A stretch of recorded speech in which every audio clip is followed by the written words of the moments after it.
years old. I was in the prime of my life, owned a business, had a husband, a home, everything was going great. And I woke up and had a migraine that I felt like was the worst migraine ever. Like there was an elephant sitting on my head. And all throughout that day, nothing that I did would make the pain go away or even diminish in the least bit. And so later, only to find out that it wasn't a migraine at all, it was actually a stroke. I had a bleed on the right side of my brain, which left the entire left side of my body paralyzed, again at 27.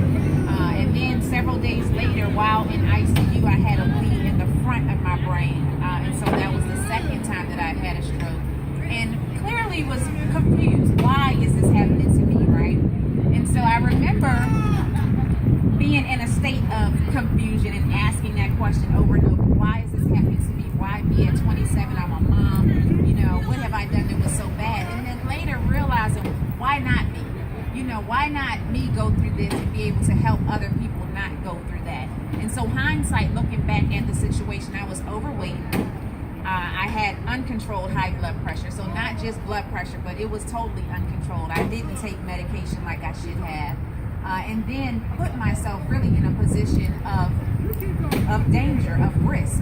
And so having those strokes, having to relearn everything, relearn how to walk, how to feed myself. There was a point in time where I didn't have any control over my bowels or my bladder. And so again, at 27, just thinking about, you don't look at your life at that age and think this is going to be me.